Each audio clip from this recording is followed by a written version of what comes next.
Hi there, this is Dr. Embuddy. I'm here to welcome you to CSE 231, Introduction to Programming using Python for summer. So what's this course about? Well, when you learn to program, what we're really trying to do is help people out. That's why we put a video in the online there for you to see, helping developing an exoskeleton to help a wheelchair-bound person walk. Obviously, there's a lot of mechanical engineering involved in that. There's electrical engineering, but the whole thing wouldn't work without programming to back it up. But what we're really trying to do here is solve problems using a computer. And our goal of this course is at the end of this course, when presented with a problem, hopefully you'll say, oh, hey, I can use a computer to solve that problem. This course was developed by Dr. Punch and I 12 years ago. We had to write a textbook because at the time there wasn't a textbook for Python. And so when we created this online version, we used that textbook as a basis, and then we created videos to supplement that. But it's important to realize there that the videos are not a substitute for the book, and the things that we put online. Well, we weren't going to enter everything in the book online. Fortunately, at this point, there's plenty of secondhand copies around, so that the cost of a text shouldn't be onerous for you. So that's really my first tip is we are assuming you're reading the book. And students will try to get through here without doing that, but that makes it a little bit more of a challenge. So let's take a look at things online. First of all, there is D2L because that's what the university has. And you'll notice that there are external resources there. One of them is Piazza, Piazza being an online discussion group. We have the TAs monitor that as well as the instructors. There is Mimir, and Mimir is where you submit projects and do chapter exercises. Examity is for those of you who are truly remote and need to take the exam remotely. Examity is a third party. So there's a charge for that. I haven't looked this year, $15-20 per exam. There's a midterm and a final. Those of you who are on campus or can drive to campus, we do a regular room and do an exam just like a normal exam. There is a course webpage. If you click on that link, and pretty much this is where everything is. There's not the only things you'll find on D2L are the pre-labs. An important part of this is the start here part, and as it says, this is a flip class. And every week, what do you need to do? You need to read the chapters in the book, watch the videos, do the online exercises, those are on Mimir, complete the labs, including the pre-lab, and do a programming project, and then next week you start all over again. Now that's how it works in the normal semester, where there's a chapter a week and so on. We're going double speed, and so that means you're going to be doing 2 of these every week. If you think about it, this is a demanding 4-credit engineering course. We're going double speed. It's like you're taking an 8-credit course. Taking this with another class is a challenge. Taking it with two other classes is nearly impossible. So think about your time. You don't want to you don't want to be diving into this and thinking, oh yeah, I'll take physics and a couple of math classes and this programming class. It'll kill you, believe me.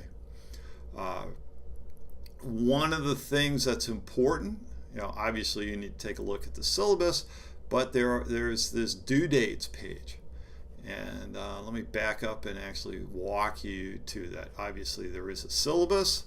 This is based on 1,000 points from programming projects, exercises, and the 2 exams. A couple of things to watch out for. Pre-labs are required, and programming projects are expected to be done on your own. If you collaborate, you'll get a 0. There are 2 instructors. There's myself, Dr. Embuddy, and because Dr. Punch and I wrote the book and did the videos, it's easy to forget that, yes, there is another instructor here, Dr. Zabar, and feel free to take advantage of her. She's probably smarter than I am anyways.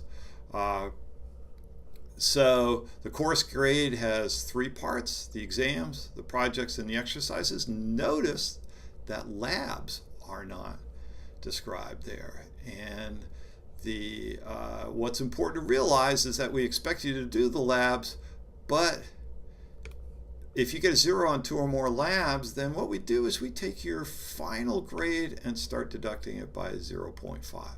So for example, if you're going to be getting a 3.5 in the course and you missed more than 2 labs, guess what? You now have a 3.0. You miss another lab, now you're down to a 2.5, and so on. There are chapter exercises.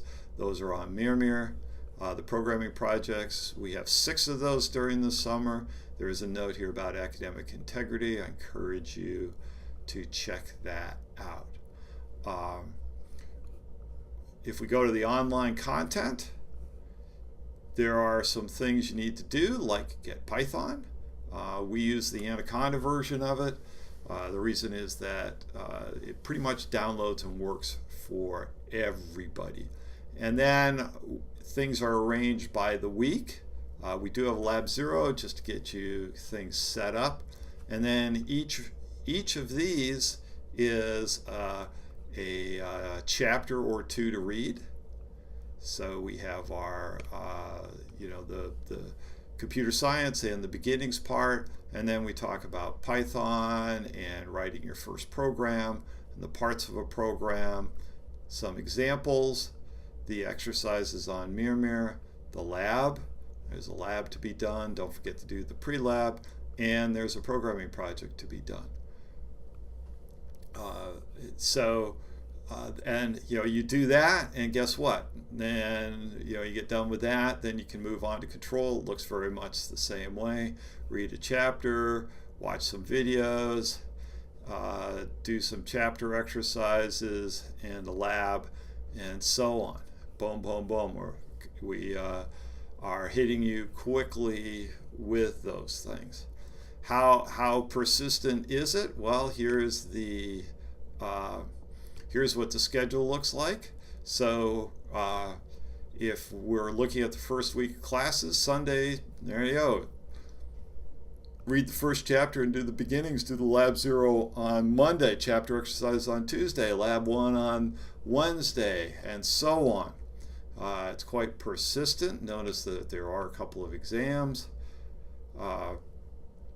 but we keep this keeps progressing quickly. Noticing that Project 2 is due the day after Memorial Day. So if you don't want to spend your Memorial Day working on it, then get started on it ahead of time. These are time-consuming projects. Count on that. So there is a link to Piazza. That's where you can answer questions. There's a coding standard. Check that out because there are points associated with that, and a lot of it is simple. Make some comments on your code, don't use one-letter variables, and so on. We do assign TAs to people, and that's where you can find your assignment. And there are, when we get to exam time, there are old exams on there. Some people find the Python tutor to be a helpful way to look at programs. Whew, I went through a lot there.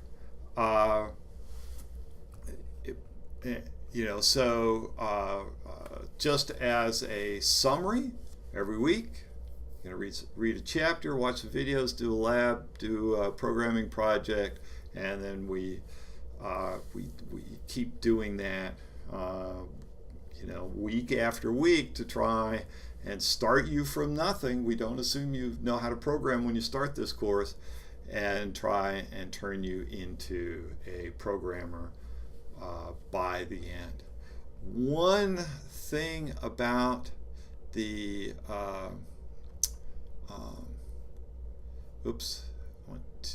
that is where I wanted to go. When we look at the external resources here, there are direct ways that you can get to Mimir. I suggest that you use this link in the browser, and the reason is that the engineering dean has generously paid for access to Mimir. It's usually $25 per student.